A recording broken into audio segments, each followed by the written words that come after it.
Hi అందరికీ welcome back to my channel Bhargavi vlogs and recipes.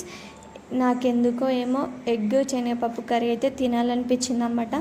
నేను చిన్నగా ఉన్నప్పుడు అయితే 2 డేస్కి ఒకసారి 3 డేస్కి ఒకసారి అయితే చాలా చేసుకునే వాళ్ళం అనమాట. దీనికి కాంబినేషన్గా బగారా రైస్ అయితే చాలా బాగుంటుంది. మీరు ఎప్పుడైనా ట్రై చేయకపోతే ఖచ్చితంగా ట్రై చేసి చూడండి. ఇప్పుడైతే వీడియోలకి వెళ్దాము. ఇప్పుడు ముందుగా 1 కప్పు వరకు అయితే శనగపప్పుని తీసేసుకొని మెత్తగా ఇలా ఉడికించుకోవాలి. అందులోనే కావాలంటే ఎగ్స్ని కూడా బాయిల్ చేసుకోండి, లేదు అంటే సపరేట్గా కావాలంటే సపరేట్గా బాయిల్ చేసుకొని, నేనైతే అందులోనే బాయిల్ చేస్తున్నాను అనమాట. ఇలా ఉడికిన తర్వాత వాటిని తీసేసుకొని ఇంకొక కడాయి పెట్టుకొని అందులోకి కొద్దిగా ఆయిల్, కొద్దిగా ఉప్పు, పసుపు, కారం వేసుకొని మనం ఉడకబెట్టిన కోడిగుడ్లకి ఘాట్లు పెట్టుకొని అయితే మంచిగా ఫ్రై చేసుకోవాలన్నమాట. ఇలా ఫ్రై చేసుకున్న తర్వాత వాటిని అయితే తీసేసుకొని పక్కన పెట్టేసుకోవాలి. ఇప్పుడు ఇదే కడాయిలోకి ఇంకా కొద్దిగా ఆయిల్ పోసుకోవాలి.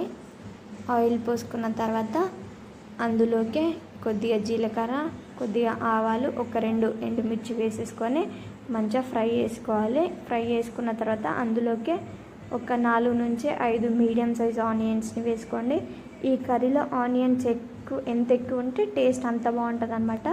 ఆనియన్స్ని కూడా వేసేసుకున్న తర్వాత అందులోకి కొద్దిగా కరివేపాకు, ఒక బగారాకు వేసుకొని ఆనియన్స్ని గోల్డెన్ బ్రౌన్ కలర్ వచ్చేంత వరకు ఫ్రై చేసుకోవాలి.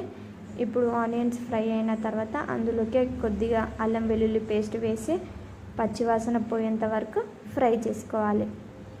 అది కూడా ఫ్రై అయిన తర్వాత 1-2 టమాటాలను తీసుకొని మంచిగా చిన్నగా కట్ చేసుకొని అందులోకి వేసుకున్నాక టమాటాలు కూడా పూర్తిగా మగ్గిపోయిన తర్వాత అందులోకే ఉడకబెట్టుకున్న శనగపప్పుతో పాటు కోడిగుడ్లను కూడా వేసుకొని మంచిగా ఒకసారి కలుపుకున్న తర్వాత అందులోకే టేస్ట్కి సరిపడినంత ఉప్పు, అలాగే కారం, కొద్దిగా గరం మసాలా, అలాగే ఉంటే చికెన్ మసాలా అండ్ ధనియాల పొడి వేసుకొని మంచిగా కలుపుకొని అందులోకి 1 టీ గ్లాస్ వరకు వాటర్ పోసుకొని పైనుంచి కొత్తిమీర జల్లేసుకొని ఒక 2 నిమిషాల పాటు ఉడికించుకుంటే అయిపోతుంది. ఎంతో టేస్టీగా ఉండే శనగపప్పు కోడిగుడ్డు కర్రీ అయితే రెడీ అయిపోతుంది అనమాట. మీరు ఎప్పుడైనా ట్రై చేయకపోతే ఖచ్చితంగా ట్రై చేయండి అండ్ మన ఛానల్ని సబ్స్క్రైబ్ చేసుకోండి.